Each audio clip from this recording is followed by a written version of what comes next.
Berbicara. Baik, terima kasih Turunan, kawan-kawan Mas. media yang sudah hadir di kantor ini. Aman. Atas nama Agasar Lokom, saya Irfan Agasar, rekan saya Pak Gradi Esa dan Pak Gradi Mutakin. Dalam hal ini sebagai kuasa hukum dari Bapak Tiko Pradipta Arewardana. Jadi menanggapi hari ini kita ingin menyampaikan berkaitan dengan pemberitaan media yang kemungkinan kemarin ini sangat viral sekali ya. Di media berkaitan adanya kasus penipuan atau penggelapan yang menimpa ya klien kami, dalam hal ini Bapak Tiko, yang dilaporkan oleh saudari Arina Winarta ya, sebagai pelapor di Polres Metro Jakarta Selatan. Saudara-saudara ketahui, rekan-rekan media sekalian, bahwa kasusnya menurut informasi sudah naik dalam tahap sidik ya. Dan kita juga coba untuk memflashback bahwa laporan polisi ini terjadi di tahun 2022. Sudah ada sprint lead 3 kali ya, sampai pada akhirnya naik ke tahapan sidik. Nah, kita kembali ke dalam proses kasusnya. Kenapa sampai timbul dugaan penggelapan dan penipuan? Kalau kita lihat di laporan, sebenarnya tidak ada penipuan di laporannya. Yang ada adalah penggelapan dalam jabatan 374. Tapi yang viral adalah Tiko atau klien kami ini melakukan penipuan, sehingga framingnya terlalu liar gitu loh. Sehingga kami mencoba untuk memberikan klarifikasi terhadap pemberitaan yang kemarin sempat viral. Jadi saya tegaskan bahwa yang bersangkutan melaporkan khusus pasal tunggal 374. Nanti diklarifikasi mungkin ke pihak kepolisian, dan pihak kepolisian juga baik dari sisi laporan dugaan adanya penggelapan atau penipuan yang dikatakan oleh pelapor 6,9 miliar, klarifikasi dari polisi menyatakan tidak sampai segitu. Jadi angkanya saja ini confuse antara pelaporan dengan sisi polisi. Tetapi ada hal yang penting saudara-saudara sekalian, rekan-rekan media, yang perlu diketahui bahwa kasus ini bermula dari persoalan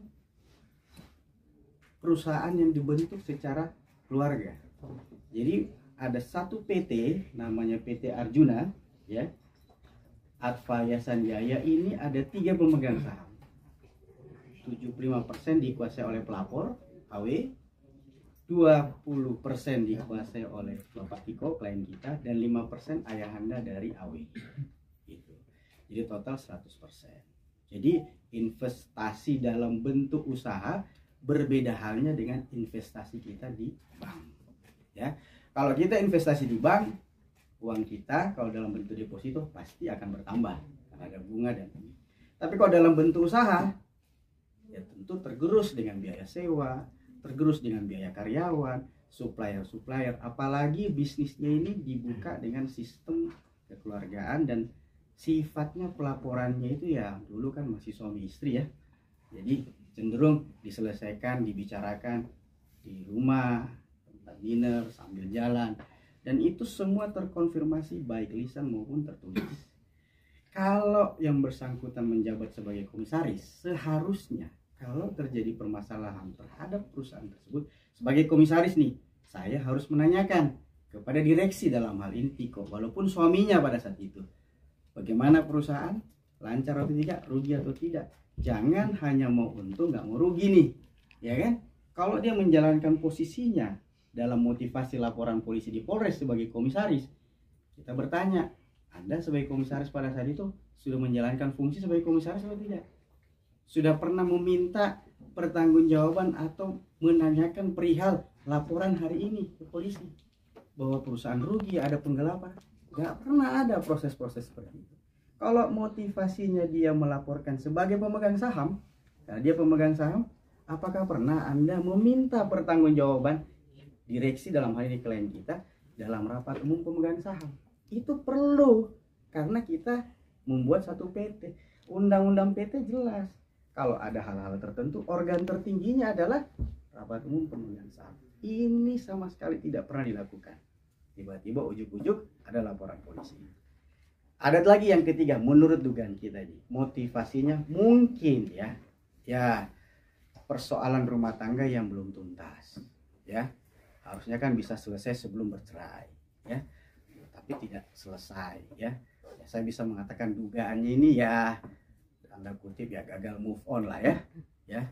Ya orang melihat pilihan Mas Tiko sudah bahagia dengan pilihannya, terus dibombardir dengan pemberitaan seperti ini 2 tahun setelah laporan polisi. Ini juga kan ya subjektivitas bagi kami, dugaan kami, ya motivasi yang kami jelaskan sebagai pemegang saham tidak kena, sebagai komisaris juga tidak kena, ya mungkin motivasi yang ketiga ini gitu lah, ya kan, persoalan pribadi yang belum tuntas gitu loh, yang seharusnya diselesaikan secara baik-baik. Tidak perlu seperti ini. Karena kami melihat kalau laporan auditnya saja bombastis 6,9 miliar, kemudian dibantah sendiri oleh penyidik tidak sangka segitu.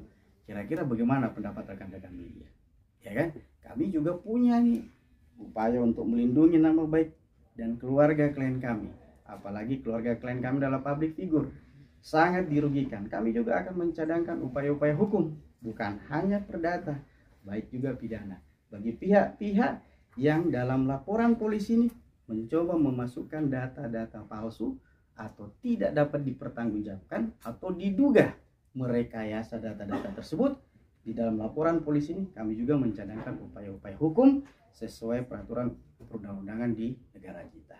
Itu hak daripada klien kami dan kami akan mencoba untuk mempelajari sampai di mana posisi-posisi kasus ya atas tuduhan-tuduhan klien kami. Dalam proses lidik dikonfirmasi sudah ada pemeriksaan terhadap yang bersangkutan. Tetapi bagi kami yang kami minta sebagai lawyer hari ini adalah yuk kita ekspos perkara ini ya. Karena klien kami ya belum pernah diperiksa oleh akuntan yang dimaksud oleh pelapor.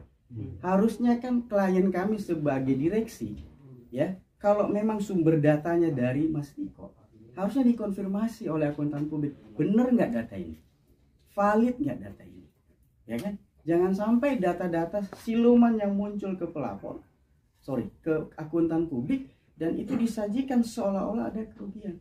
Akuntan itu bekerja mengkonfirmasi data. Ketika data masuk, dia harus konfirmasi kebenarannya.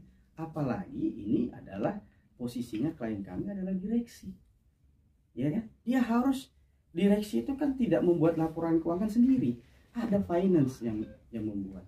Ya, ini harus terkonfirmasi semuanya. Jadi kalau ada dari kubu pelapor mengatakan sudah ada akuntan publik, dasar pelaporannya 6,9 ini, kami mempertanyakan dari mana kantor akuntan publik itu. Kami lagi mau telusuri kantor akuntan publiknya ini.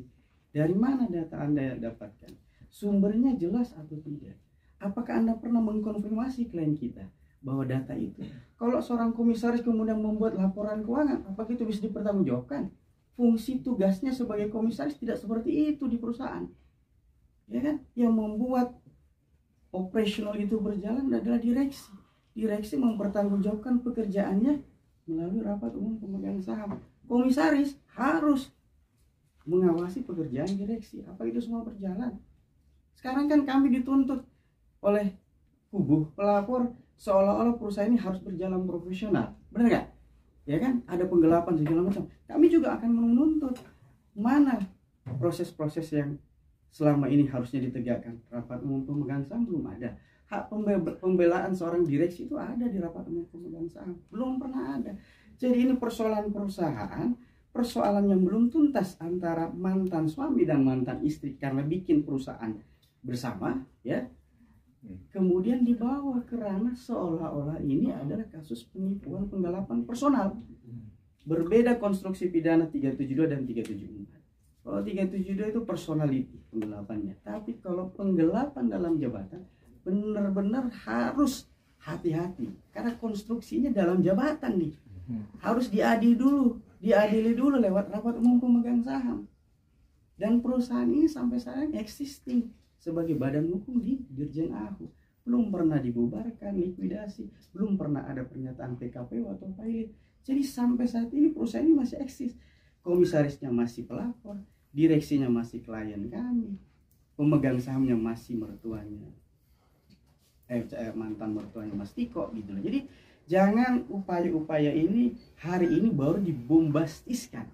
Kan kalau bukan hari ini istrinya public figure, boleh nggak berita ini buat? Nggak mungkin juga gitu loh. Benar nggak? Ya kan? Siapa sih Mas Tiko? Ya kan? Kalau bukan istrinya public figure ya nggak mungkin juga sih. Dan 2 tahun ini rentetannya kenapa nggak dibombastis di 2022? Ya kan ini pertanyaan gitu. Kenapa harus sekarang? Ya. Nah, perbedaan audit antara pelapor dengan polisi sendiri ini sudah jadi confuse. Jalan tengahnya kita audit bareng nih. Di sini punya audit sendiri polisi. Ya kan juga pertanyaan juga apakah polisi bisa ngaudit gitu lah ya. Ya benar nggak? Ya kan? Nah, itu saya percaya dengan pihak kepolisian proses ini akan berjalan netral. Ya, permintaan kami sudah juga menyurat kepada Polda Metro, ya kami tembuskan ke Barreskrim untuk minta gelar perkara terbuka. Ya, kita minta proses ini karena sudah diketahui oleh publik, ya kita menjadi konsumsi publik, jadi kita minta juga pengawasannya dari rekan-rekan media bahwa perkara ini kita jangan sampai menzolimi, ya ada persoalan yang seharusnya masih ranahnya itu persoalan private, perdata, tapi kemudian dibawa ke ranah pidana. Dan sekali lagi saya berharap kepada teman-teman media untuk mengawal kasus ini, membuka siapa sebenarnya yang beritikat baik dan siapa yang sebenarnya beritikat buruk. Kita mau menyelesaikan perkara ini, kita mau supaya perkara ini terang benderang, tetapi sesuai dengan koridor hukum yang berlaku, hak-hak klien kami juga ada. Kami mencadangkan semua perlindungan terhadap klien kami. Kami minta pihak kepolisian, yuk kita ekspos terbuka. Ekspos dan gelar perkara itu suatu hal yang biasa dalam Mabes Polri atau Polda Metro Jaya. Apabila memang ada kasus yang memang seperti ini, dan menurut jurisprudensi ya, kasus-kasus yang berkaitan dengan 374, kalau tidak ditunjuk audit independen yang ditunjuk oleh masing-masing pihak berdasarkan hasil rapat umum pemegang saham, agak sulit sebenarnya maju karena tindakannya subjektivitas. Ya kan? Kalau itu agendanya auditnya berdasarkan keputusan rapat umum pemegang saham, kan itu harus dibayar bersama. Berapa porsi jumlah saham yang ada di PT itu, kemudian kita bagi bersama, bertanggung jawab, bayar audit independen. Itu baru independen. Tapi kalau salah satu pihak yang mengaudit tanpa restu atau persetujuan dari rapat umum pemegang saham, saya pikir itu adalah audit yang bisa kita kesampingkan. Terbukti kan antara polisi dan pelapor sendiri angkanya sudah beda. Nah, kalau sudah beda begitu, yuk kita buka dulu dong. Kita bikin lagi satu audit yang sifatnya betul-betul independen, baik dari sisi polisi yang disetujui, baik dari rapat pemegang saham maupun dari pelapor dan terlapor. Udah, yuk kita duduk bareng-bareng. Gitu. Baru kita buka datanya, bisa kita verifikasi apakah memang ada penggunaan dari Mas Tiko, karena pada masa itu ini kan hubungan masih suami istri. Kalau misalnya terdapat uang yang dipakai kemudian untuk biaya hidup, kan kita nggak tahu juga apa itu menjadi pidana. Coba pertanyaannya kan seperti itu, uang sekolah anak, uang biaya kehidupan sehari-hari kemudian misalnya tercampur misalnya, kan kita nggak tahu apa itu menjadi pidana. Masa kalau sudah diceraikan, ya kamu harus tuntut pidana kami, ya kan? Nggak seperti itu, harusnya bereskan dulu. Ya, Mas Tiko juga agak sulit berkomunikasi selama ini dengan mantan istri karena terjadi blokir. Jadi ketika mau menjelaskan ABCD dan segala macam, ya agak sulit juga, gitu. Jadi kami minta juga proses ini tolong sekali lagi dikawal oleh teman-teman media. Jangan sampai ada penggiringan opini, karena sekali lagi kami jaga keluarga Mas Tiko, ya, karena yang bersangkutan juga bagaimana sudah jadi public figure, dia punya hak-hak private yang saya juga harus jaga sebagai lawyer. Bang,